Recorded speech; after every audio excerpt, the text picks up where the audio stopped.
Bismillahirrahmanirrahim. Assalamualaikum warahmatullahi wabarakatuh. Alhamdulillahilladzi wassala rabbuna ala nabiyil mustafa Muhammadin wa ala alihi wa sahbihi wa man ittaba'a hudahu. Rabbi shrah li sadri wa yassir li amri wahlul 'uqdatam min lisani yafqahu qawli, amma ba'd. Para jemaah sekalian rahman wa rahmatullah, alhamdulillah pada pagi hari ini kita disehatkan oleh Allah Subhanahu wa taala, terbangun lebih awal sehingga kemudian kita berkesempatan untuk menjalankan rangkaian ibadah salat subuh di tempat yang mulia ini. Mudah-mudahan seluruh ibadah kita semuanya diterima oleh Allah Subhanahu wa taala. Salawat serta salam semoga senantiasa tercurahkan pada baginda Rasulullah Muhammad sallallahu alaihi wasallam, begitu juga keluarganya, para sahabatnya, dan kita selaku umatnya pun juga mendapatkan satu rahmat dari Allah Subhanahu wa taala. Mari kita awali kajian pada pagi hari ini dengan bacaan basmalah. Bismillahirrahmanirrahim. Kita telah sampai pada hadis yang ke-155 dari kitab Al-Adabul Mufrad. Jadi kalau Sabtu pertama subuh ini adalah kitab Al-Adabul Mufrad. Qala Ibnu Mas'ud, berkatalah Ibnu Mas'ud, wa qala Rasulullah sallallahu alaihi wasallam, dan Rasulullah Muhammad sallallahu alaihi wasallam telah bersabda, ma ta'uduna fikumus surah.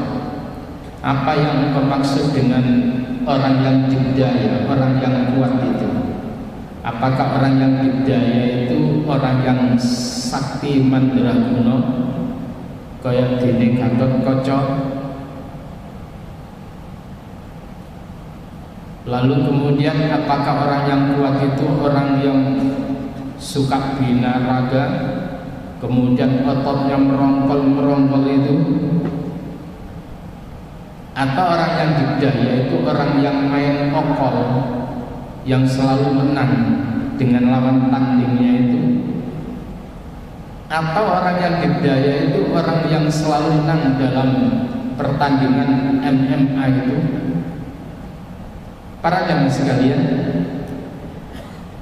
qalu, para sahabat menjawab ketika ditanya oleh Rasulullah mengenai orang yang didaya, orang yang kuat itu, huwallazi la tasrahuhu ar-rijal. Orang yang kuat itu adalah orang yang tidak ada orang lain yang mampu mengalahkan dirinya di dalam bergulat. Orang ini selalu menang menghadapi siapapun. Itu adalah jawaban para sahabat, karena memang para sahabat itu berpikir kuat secara fisik. Jadi orang yang kuat itu adalah orang yang tidak dapat dikalahkan oleh pegulat-pegulat yang lainnya. Maka kemudian Rasulullah sallallahu alaihi wasallam bersabda, "La, tidak, bukan itu orang yang didaya, bukan itu orang yang kuat. Walakinnas surah, tetapi orang yang kuat itu adalah alladzi yamliku nafsahu 'indal ghadab, yaitu orang yang mampu menguasai dirinya pada saat dia marah." Orang yang mampu menguasai diri pada saat dia marah, sehingga kemudian tidak keluar dari lisannya kata-kata yang sarkas, yang kasar, yang kemudian memunculkan nama-nama binatang semuanya dikeluarkan. Bukan itu. yang kemudian apa-apa dibantingnya, semua apa yang ada di sekitarnya dilemparkannya, bukan itu. Lalu kemudian ada orang itu ditempelannya, bukan itu orang yang kuat. Tetapi orang yang kuat itu adalah yang bisa menguasai diri ketika dia marah. Ini kalau akal pikirannya hilang, imannya tidak menjadi pengendali, tidak bisa. Para jemaah sekalian rahimani wa rahimakumullah, terjadinya banyak kecelakaan, baik itu di jalan raya biasa maupun di tol, itu dikarenakan banyak orang yang tidak bisa mengendalikan amarah. Apalagi ketika disalib dengan orang lain, dipepet itu kalau tidak terkendali bisa kejar-kejaran kayak film gitu kan. Dulu pernah terjadi di wilayah Surabaya, tol Sidoarjo Surabaya, itu kejar-kejaran dan kemudian luar biasa, akhirnya menimbulkan kecelakaan yang luar biasa. Itu adalah orang yang tidak bisa mengendalikan dirinya karena amarah. Para jemaah sekalian rahimani wa rahimakumullah, di dalam riwayat yang lain ada kalimat yang hampir sama. Ketika Rasulullah sallallahu alaihi wasallam, di mana Rasul itu mengatakan laisa syadid bisur'ah, bukanlah orang yang kuat itu adalah orang yang pandai bergulat, orang yang mampu melemparkan musuhnya. Bukan itu. Innamasyadid, sesungguhnya orang yang kuat, orang yang dikdaya itu adalah alladzi yamliku nafsahu 'indal ghadab, yaitu orang yang menguasai dirinya ketika marah.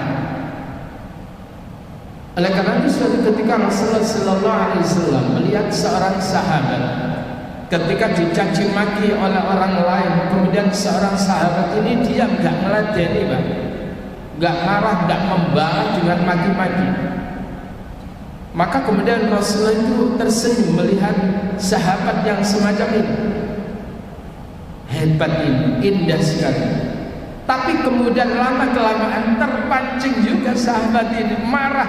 Dan kala itulah kemudian Rasulullah itu wajahnya berubah dan kemudian menyingkir. Kenapa? Pada saat dia tersebut itu bisa mengendalikan diri, maka kemudian Allah curahkan rahmat kepadanya. Pada saat dia mulai kemudian terletuk emosinya, marah, maka kemudian saat itulah jin itu lagi membisikkan dengan bisikan-bisikan yang berubah. Oleh karena itu ketika kita marah, Rasulullah sallallahu alaihi wasallam itu memberikan tips, hendaklah bagi orang yang marah dan ingin kemudian mengendalikan, ucapkan kalimat a'udzu billahi minasyaitonir rajim. Dan di dalam tafsir Ibnu Katsir jelas luar biasa tentang kalimat a'udzu billahi minasyaitonir rajim. Pada saat kita marah, supaya mengendalikan, ucapkan dengan sadar a'udzu billahi minasyaitonir rajim, bahwa itu adalah dari syaitan. Apakah Rasulullah sallallahu alaihi wasallam enggak pernah marah? Marah kalau itu adalah agama Allah diinjak-injak. Kalau Allah tersebut itu dihina, maka itu marah, bukan karena orang tersebut itu adalah mencibir dirinya, tetapi ketika agama mulai diinjak-injak, Rasulullah sallallahu alaihi wasallam itu marah. Bahkan ketika Rasulullah sallallahu alaihi wasallam berkhutbah, itu digambarkan bahwa dia sebagaimana seorang komandan yang mengingatkan pasukannya betapa ada pasukan-pasukan yang ingin mengepungnya dan ingin menghabisinya. Rasulullah sallallahu alaihi wasallam memberikan warning, peringatan kepada para sahabat. Itu tampak ketika khutbah.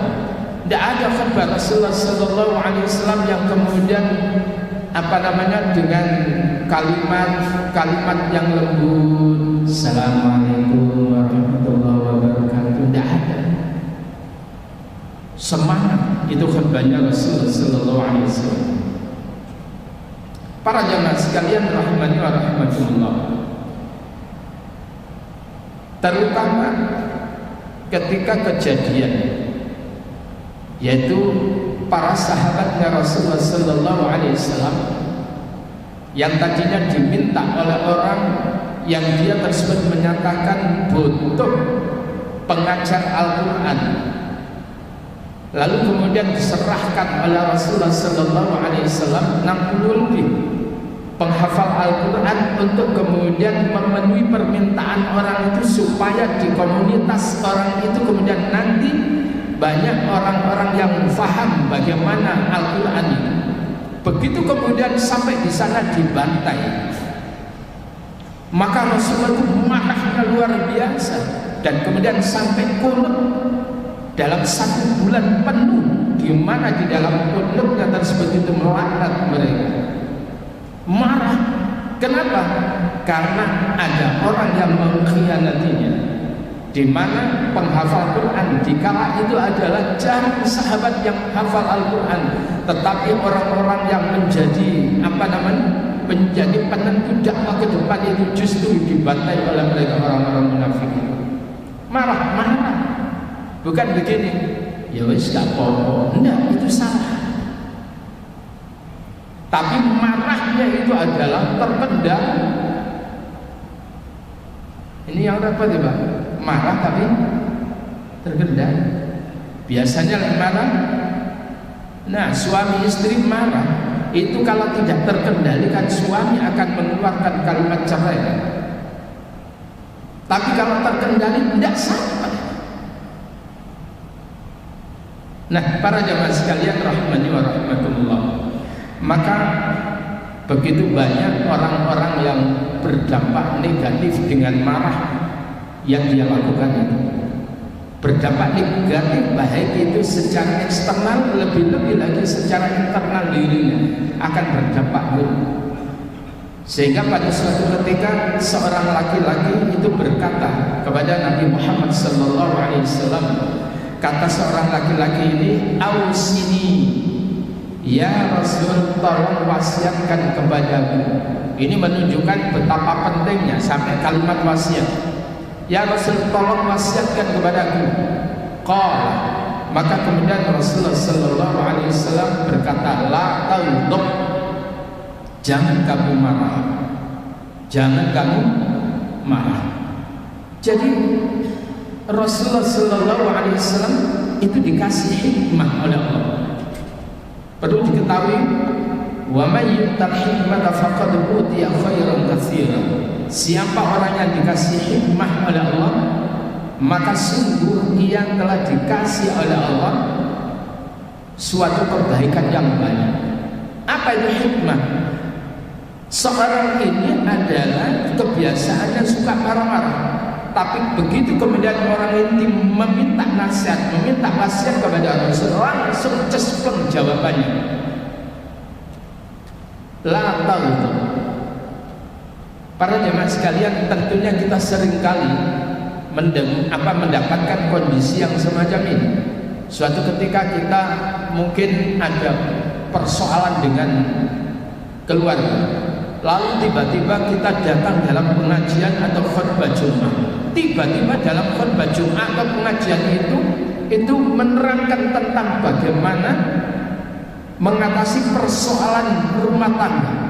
Kita mendapatkan jawaban, itu namanya hikmah. Kita belum sampai kemudian mengucapkan persoalan kita, ternyata kemudian ada orang yang digerakkan oleh Allah menerangkan tentang masalah itu. Tentunya kita seringkali mendapatkan hal yang semacam ini. Para jemaah sekalian rahimani wa rahmatullah. Lalu kemudian ada orang lagi yang dimana kemudian orang ini mengatakan, ya Rasul, tolong engkau tersebut itu berikan wasiat kepadaku agar dengan itu aku masuk surga. Maka kemudian Rasul mengatakan apa? La taghdab walakal jannah. Jangan kamu marah, maka bagimu akan mendapatkan surga. Jadi luar biasa. La taghdab walakal jannah. Jangan kamu murang-muringan, kamu akan mendapatkan surga. Para jemaah sekalian rahimahullah, dalam Al-Quran yaitu surah Ali Imran, dan ini adalah umum, apalagi ketika masuk bulan Syawal. Ayat ini umum ketika ada acara halal bihalal. Ini tradisi baik di Indonesia itu luar biasa. Halal bihalal. Walaupun kalimatnya halal bihalal tidak memenuhi unsur tarkibnya bahasa Arab. Jadi tarkibul lughahnya itu tidak dapat gitu. Para jemaah sekalian, apa itu di dalam surah ketiga Ali Imran mulai ayat yang ke-133 sampai 134 paling tidak. A'udzu billahi minasy syaithanir rajim. Wasari'u ila maghfiratin min rabbikum wa jannatin 'arduha as-samawati wal ardu u'iddat lil muttaqin. Wasari'u, dan bergegaslah kalian. Kalimat sari itu artinya cepat-cepat kok, gak usah ngenteni siapa-siapa, gak usah nunggu-nunggu. Wasari'u, bergegaslah kalian ila maghfiratin min rabbikum, menuju ampunan Tuhan. Begitu kau salah, punya dosa, langsung istighfarlah, bertobat kepada Allah. Di mana Rasulullah Sallallahu Alaihi Wasallam itu tidak pernah kurang dari 100 kali dalam sehari di dalam beristighfar, menyatakan tobatnya kepada Allah. Lalu kemudian wajannah, bergegaslah kamu untuk melakukan suatu amalan-amalan yang menghantarkan dirimu kepada surga. Gak usah nunggu-nunggu. Aku kepingin ngapal ke Quran, nanti aja bila mana, jikalau. Gak usah. Gak kelakon Pak kalau gitu. Jadi sering kali kita menunda-menunda, tiba-tiba moro-moro tua, rambut kita moro-moro putih, untuk gigi kita ternyata tiba-tiba merotol, ompong, sudah kemudian terkurangi kefasihan baca Al-Qur'annya itu. Tiba-tiba kemudian pandangan mata kita buram, sehingga kita tidak lebih bagus lagi di dalam menghafalkan Al-Quran. Oleh karena itu, ketika kita masih sehat, sudah bersegera, nggak usah nunggu. Udah mampunya sehari itu berapa ayat, satu ayat silahkan, tapi istimrar, berkelanjutan. Itu yang penting. Jadi bersegeralah kalian tersebut itu menuju ampunan dari Tuhan kalian, dan bersegeralah kalian mengamalkan suatu amalan-amalan surgawi, Tuhan, di mana luasnya surga itu digambarkan oleh Allah as-samawati wal ard, seluas beberapa langit dan bumi. Sekarang ini banyak orang kontrak, nggak punya rumah, nggak berkesempatan, tanah aja nggak punya. Sementara ada orang lain itu yang kemudian menguasai lahan. Tetapi nanti di surga luasnya seluas beberapa langit dan bumi. Sementara yang masuk di surga nggak banyak. Bahasanya kita akan keduman, luar biasa banyak itu nanti bagi yang masuk surga. Dan kita upayakan itu. U'iddat lil muttaqin, di mana surga yang seluas itu adalah disediakan oleh Allah untuk orang yang bertakwa. Siapa orang yang bertakwa? Alladzina yunfiquna fis sarra wad dharra, yaitu mereka yang gemar infak, yang senantiasa menginfakkan hartanya, baik itu di waktu lapang maupun di waktu sempit. Lek lapang memberikan banyak, kalau kemudian sempit itu memberikan sedikit sesuai dengan kemampuan. Gitu Pak ya. Waduh, aku gak enak, aku biasa mulai saiki gak. Nggak usah kata gak enak. Karena kita ibadah bukan karena manusia, omongan manusia, tapi karena kita memperhatikan anjuran perintah Allah Subhanahu wa taala. Nyaman kalau sudah gitu. Lalu kemudian apa? Wal kadhiminal ghaidh, yaitu orang yang menahan amarah. Nah, orang yang bisa menahan amarah itu adalah orang yang gemar infak, orang yang dermawan. Jadi awak dhewe seringkali ngorang-ngoring cara mengobatinya itu apa? sukalah infak, sukalah bersedekah. Tahabu, kalian yang suka memberikan hadiah, tahabu, maka kalian akan saling mencintai antara satu dengan yang lain. Karena orang yang dermawan itu akan bisa melembutkan hati. Lah biasanya orang itu kalau sudah medit, pasangannya adalah kalau bahasa saya al-jahatu wal kedus wal judas. Wes sudah teguhan sama orang. Lalu berikutnya adalah wal afina 'anil nas, dan orang itu memaafkan kesalahan orang lain. Kalau orang itu infak, insyaallah lebih dimudahkan oleh Allah untuk menahan amarah. Kalau orang itu menahan amarah bisa, lebih dimudahkan lagi oleh Allah untuk memaafkan kesalahan orang lain. Kita kemarin ini diajarkan ketika Ramadan untuk berdoa, Allahumma innaka afuwun fa'fu anni. Ya Allah, sesungguhnya Engkau itu adalah Maha Pemaaf. Tuhibbul afwa, Engkau suka memaafkan. Fa'fu anni, maka maafkan. Kalimat ini kita ucapkan hendaklah kemudian merepes pada diri kita, sehingga kemudian kita menjadi orang yang gampang memaafkan orang lain.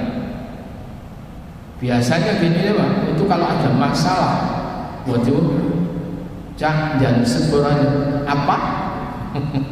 Apa? Padahal Allah itu begitu gampangnya memaafkan kita, begitu mudahnya mengampuni kita.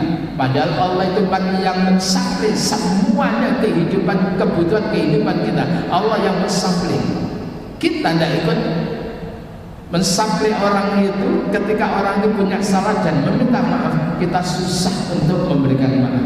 Memang kita ini siapa? Para jamaah sekalian rahimani wa rahimakumullah, perkara kucing dadi geger. Perkara kucing jadi geger ambek tonggone yang mana? Punya kucing gak tahu direken, ndak pernah dikasih makan, ndak pernah dikasih tempat untuk BAB. Maringnya kemudian telecehan kesana kemari, dia tersebut itu buang kotoran, geger ambek tonggo. Yang salah siapa? Sing punya kucing. Jadi kalau punya kucing itu tolong penyayang kucing ya ngopeni kucing, bukan sekedar dia ngumpulin kucing tapi diliarkan. Kasihan tetangga. Coba ya. Nanti bisa-bisa mobilnya beset kabeh, kemudian sepedanya, joknya tersebut itu bedah semuanya gara-gara kucing. Yang salah siapa? Yang dosa siapa? Yang memelihara kucing. Nah, para jamaah ini kalau tetangga itu emosian Pak, buyar tetangga itu. Para jamaah sekalian rahimani wa rahimakumullah, di ujung ayat itu dikatakan wallahu yuhibbul muhsinin. Allah itu mencintai orang-orang yang berbuat ihsan. Nah, ini ihsan itu. Artinya apa ihsan itu? Ihsan itu melakukan suatu ibadah dengan totalitas. Gak hitung-hitungan. Kepada manusia memaafkan itu gak hitung-hitungan. Kamu dulu tak maafkan, salah lagi. Enggak, saya gak mau, gak begitu. Karena orang memaafkan itu kembalinya manfaat pada dirinya, bukan orang lain. Para jemaah sekalian rahimani wa rahimakumullah, terkait dengan marah tadi, maka suatu ketika ada seorang sahabat. Sahabat ini namanya Ahnaf bin Qais. Ahnaf bin Qais, di mana Ahnaf bin Qais itu mengatakan, ya Rasulullah, kulli qawlan. Ya Rasul, tolong katakan kepadaku suatu perkataan. Wa aqlil la'alli aqiluh. Ya Rasul, tolong persingkat ojo dawa-dawa pesane supaya aku gampang nangkep akalku. Nah, sahabat ini begitu Pak. Kan ada orang tuh memberikan nasihat panjang, orang yang dinasihati itu bingung. Apa mau? Kan tidak setiap orang punya kemampuan untuk menangkap informasi itu. Apalagi panjang itu, apalagi mundur-mundur karuannya. Lah sahabat ini Ahnaf bin Qais itu cerdas. Ya Rasul, tolong please berikan satu perkataan kepadaku yang singkat di mana aku mudah mengingat dan kemudian aku bisa mengamalkan. Maka kemudian Rasulullah sallallahu alaihi wasallam mengatakan, la taghdab, kamu jangan marah. Lalu kemudian Ahnaf bin Qais itu faktu, aku mengulangi lagi, ya Rasul tolong katakan lagi. Rasul lagi-lagi mengatakan la taghdab. Ya Rasul tolong katakan kepada aku lagi. Rasul mengatakan la taghdab, kamu jangan marah.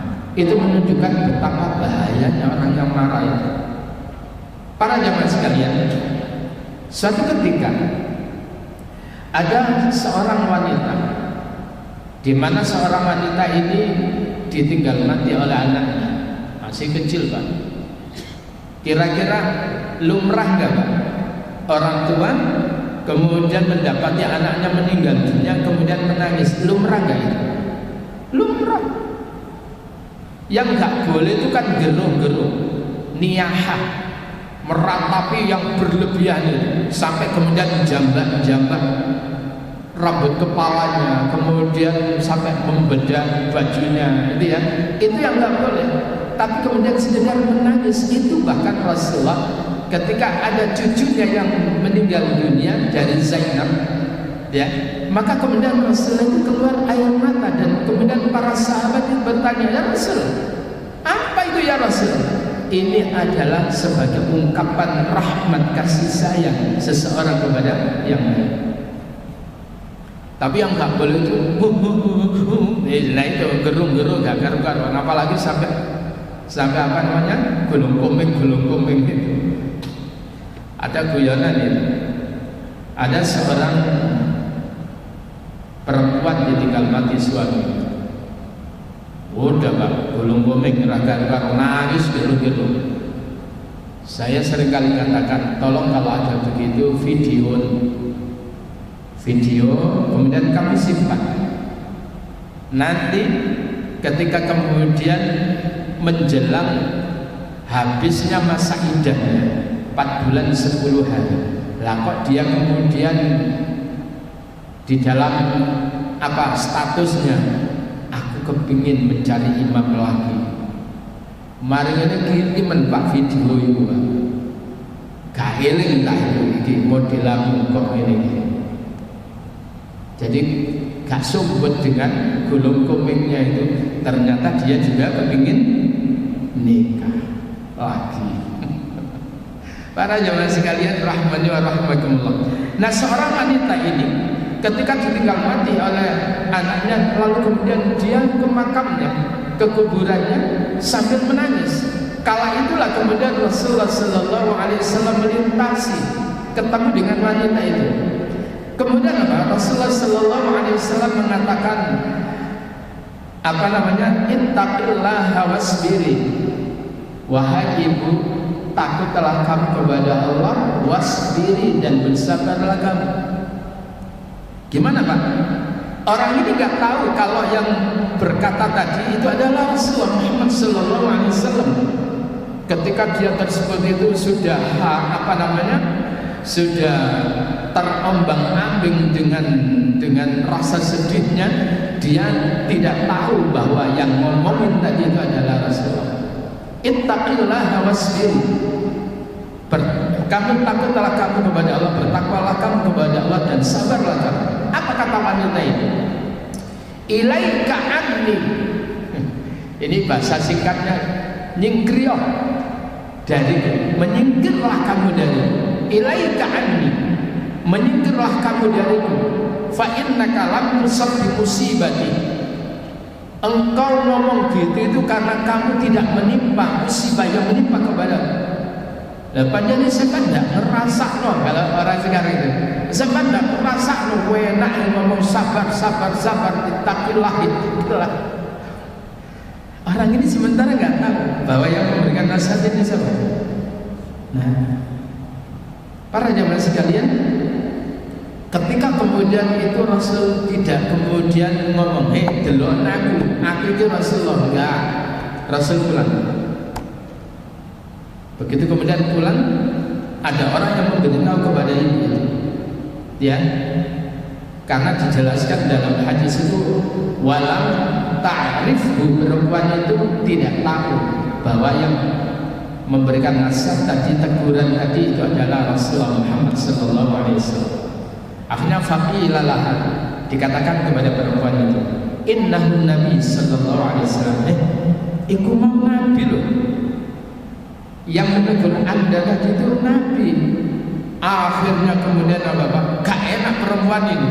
Fa'atat baban nabi, maka dia mendatangi pintu rumahnya Nabi Muhammad sallallahu alaihi wasallam. Falam tajid indahu bawwabin, ia tidak mendapati di rumah Nabi itu penjaga rumah. Bawwabin, kalau babun itu adalah pintu, abwab beberapa pintu, kalau bawwabi itu artinya penjaga pintu. Di rumah Rasul itu nggak ada penjaga pintu. Rasul itu nggak ada penjaga pintu rumah Nabi, nggak ada. Bahasa sekarang pas pampres nggak ada. Cul-culan, siapa penjaganya? Allah Subhanahu wa ta'ala. Semuanya para sahabat itu cul-culan, gak ada pasukan khusus yang menjaga, gak ada. Setelah itu kemudian akhirnya jumpa perempuan itu dengan Rasulullah sallallahu alaihi wasallam.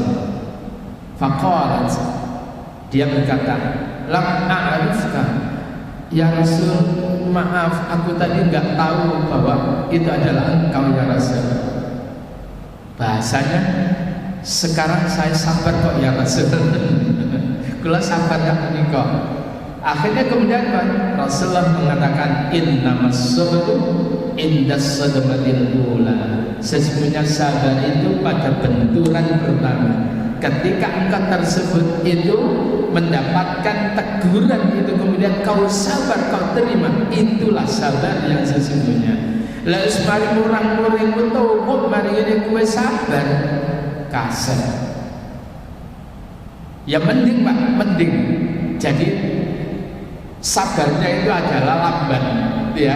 Mending masih ada orang yang bertahun-tahun itu marah tidak berkesudahan, bahkan mau meninggal dunia masih marah-marah dengan seseorang. Itu bahaya sekali. Para jemaah sekalian rahimani wa rahimakumullah. Oleh karena itu, saya ingatkan Bapak-bapak, ini pelajaran. Pada suatu ketika di tol tadi Pak, pepet-pepetan gitu, kejar-kejaran sampai kemudian menuju keluar pintu tol, set, itu kemudian dipotong orang ini, dipotong. Begitu kemudian dibuka pintunya, ternyata itu adalah tetangganya. Gimana Pak rasanya? Wajib gebrok-gebrok ini mobilnya. Begitu muncul, ya Allah takut, ya Allah sampean dan sepuro nih, coba bayangkan ketika kemudian itu adalah orang lain Mbak, orang lain, kita marah-marah, sampean ini bagaimana? Tidak tahu caranya berkendaraan, marah-marah itu Pak. Ya udah, kalimat-kalimat yang kasar itu muncul. Nah, suatu ketika ternyata anaknya dengan anak orang itu tertarik. Bapaknya senang. Anaknya bapak ini katanya marah-marah itu laki-laki. Pak, saya ingin menikah. Oke. Endi nak calon? Wah, juara itu. Wah, itu berhijab. Wah, kayaknya mempesona ini. Oke. Ya, coba kamu telepon kapan bisa ke sana. Udah Pak, begitu ke sana. Si orang tua yang sana terngiang-ngiang wajahnya. Assalamualaikum, waalaikumsalam. Orang ini, loh Bapak, ada apa Pak? Saya ini melamarkan anak saya dan no, stop, pulang. Jadi kalimatnya singkat padat. Ini akibat apa? Orang tua. Oleh karena itu bayangkan yang semacam itu, Pak. Biar kita itu hati-hati. Karena apa? Boleh jadi itu kemudian saudara kita tertarik dengan anaknya bapak itu dan sebagainya, sehingga kita menjadi penghalang daripada dua anak bangsa yang saling mencintai tadi. Para jamaah sekalian, insya Allah kalau orang tersebut itu mau berpikir luas ke depan, insya Allah mikir arti orang-orang teman-teman. Sekarang ini kan luar biasa, ada pembunuhan yang luar biasa di Indonesia yang tadinya budaya timur itu adalah budaya penuh dengan sopan santun, kan gitu Pak, hilang sekarang. Bahkan buku bagaimana ada seorang wanita yang dibunuh lalu kemudian dimasukkan koper. Coba bayangkan, Pak. Indonesia ini ada kemudian orang yang kemudian saking marahnya begitu orang ini dibunuh lalu kemudian dimasukkan, dikasih cor, dicor. Coba bayangkan, hati apa ini? Binatang aja tidak seperti itu. Para jemaah sekalian rahimani wa rahimakumullah. Maka kemudian kita lihat bagaimana seorang Nabiullah Yunus alaihissalam wassalam, di mana Nabi Yunus itu diutus oleh Allah pada suatu wilayah namanya Nineveh atau Nineveh yang berada di Irak. Umatnya kala itu adalah 100.000 orang. Tidak ada satupun yang mau beriman kepada Nabi Yunus. Mereka bahkan berupaya ya apa caranya membunuh Nabi Yunus. Dakwanya tidak diterima. Sedang orang sekarang mau balik sekarang, Pak, ya Allah, begitu datang ya Ustaz Abdul Somad datang, sen teko rahkarwan Ustaz Adi Hidayat tambah. Nah, lalu kemudian singkatnya marah. Akhirnya kemudian bahasa Surabaya tinggal, udah tak tinggal. Akhirnya kemudian apa? Nabi Yunus menemukan masalah-masalah, kesulitan-kesulitan dalam proses mau meninggalkan umatnya ini. Sementara umatnya itu adalah dihukum oleh Allah, tetapi mereka kemudian tersadar, beristighfar, bertobat, kemudian diselesaikan. Nabi Yunus kala itu adalah kemudian dihukum, tidak bisa orang itu menaiki kapal kecuali orang yang bisa memenangkan undian dan dikalahkan oleh Allah, dan akhirnya kemudian konsekuensinya harus ditut gitu ya, harus dimasukkan ke ke lautan. Akhirnya kemudian dimakan ikan sampai ke negeri mana, Pak? Di sebuah wilayah namanya Tarsis. Wilayah Tarsis itu kalau sekarang itu Libanon, Pak. Jadi dari Irak nengganya Libanon sedang lihat di Google Map itu, Pak. Google Earth itu kira-kira berapa kilo yang ditempuh itu oleh ikan paus tadi. Itu adalah akibat marah. Dan kemudian untung Nabi Yunus itu kemudian tersadar dia telah berbuat kesalahan. La ilaha illa anta subhanaka inni kuntu minadh dhalimin, sebagaimana pernah kita bahas itu. Akhirnya kemudian apa? Dimuntahkanlah yang namanya Yunus tersebut itu dari perut ikan, dan kemudian disembuhkan dari setelah sakit, kemudian kembali lagi ke Nineveh, dan alhamdulillah itu kemudian umatnya 100.000 yang tadinya ingkar itu kemudian beriman kepada Allah Subhanahu wa taala. Murang-murang itu tidak menyelesaikan masalah, tapi justru itu menambah masalah. Demikian yang bisa kita pelajari, tapi saya belum sempat menerangkan tentang bahayanya secara medis orang yang marah-marah. Insyaallah di pertemuan yang akan datang. Para jamaah sekalian, mari kita akhiri dengan doa kafaratul majelis. Subhanakallahumma wa bihamdika asyhadu an la ilaha illa anta astaghfiruka wa atubu ilaik. Kurang lebihnya mohon maaf. Assalamualaikum